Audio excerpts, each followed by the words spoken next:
think that this COVID-19 is going to be very educational. I think we're all going to kind of feel after this is over and while it's happening that we are citizens of something bigger than just our communities and just our own nations. And just that awareness that we are, I think, is going to be the beginning of some significant change, because we feel more that we are global citizens. We see that what happens one place affects other places. So I think that is one thing that'll come into our psyche. Now we bring that back to a more local idea, and I see the same thing going on within my country and within other countries, is that suddenly we feel like we need to take charge of this, do something about it.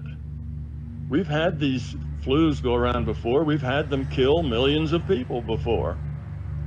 And basically, business went on as usual. If you got the flu, you got the flu. You got to keep on working. You got to keep on doing whatever you do.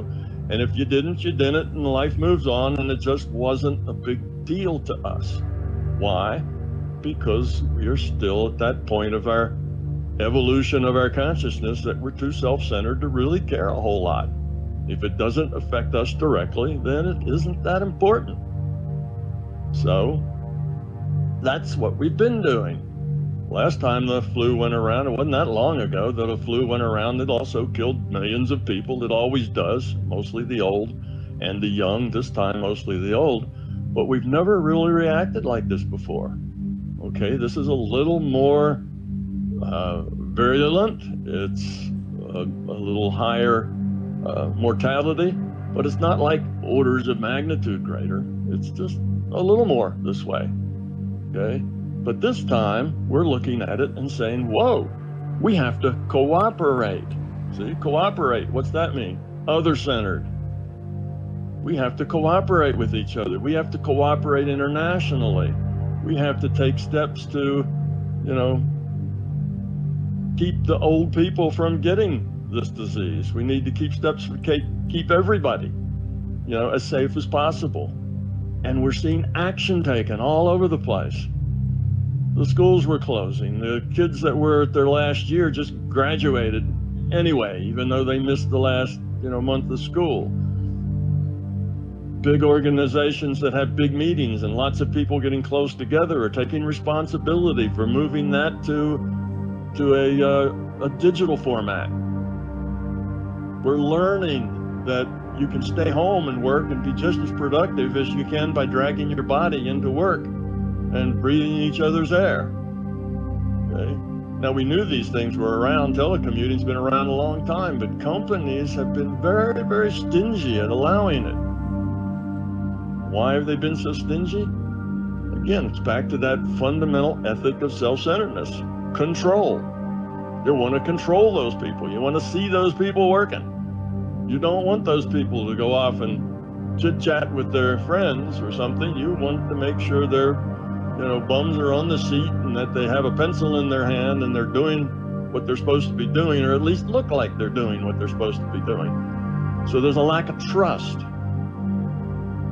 See? We could have been doing a lot more telecommuting, saving billions worldwide, gallons of oil and pollution in the air and a lot of other things, but we don't, because we're too fearful. We're too self-centered. But this COVID-19, we've decided to take it seriously and help people and react and cooperate, which I see as a kind of a C-state move into caring about others, a C-state move in stepping out of our self-centeredness and saying, life goes on as usual. You get it or you're not. Life is like that. It's a chancy thing. There's always risks. Deal with it. Suck it up, cupcake. We still have to go to work. We still have to do whatever we do. And if we get sick, we get sick. Instead of that, it's like, well, we need to protect these people.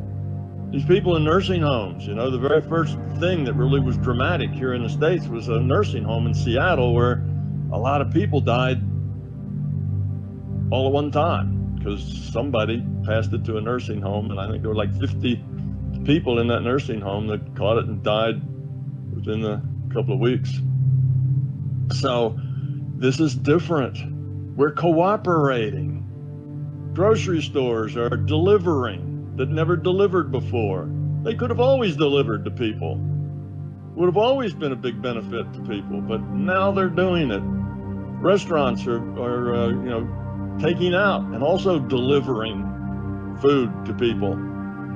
There's lots of things that we have done now. Education has gone digital in most cases. Most classes are continuing, but they're continuing on Zoom and Skype and that sort of thing. Things we could have been doing 10 years ago, but we didn't. But now we are. And I see that as a very positive thing. So yes, we have this virus. It's going around. It is hurting people. It's going to hurt a lot more before it's done. It's growing very fast. But it's also changing us in ways that I think are very important. Ways we've needed to change, making us see things that we didn't see before. So I look at this virus and I say, well, it's a catastrophe in a way. And in another way, I think it's going to be our first major step into being more cooperative, more caring, seeing bigger pictures, seeing the world as our home, not just, our country or our community or our state or whatever. So I think that's the good big picture look that I'd like to put out there, that I haven't really heard too many people talking about that, but it's very encouraging for me to see all the cooperation that's going on. Businesses now of all sorts are bending over backwards to try to serve their customers without face-to-face connections, doing it digitally, doing it some other way.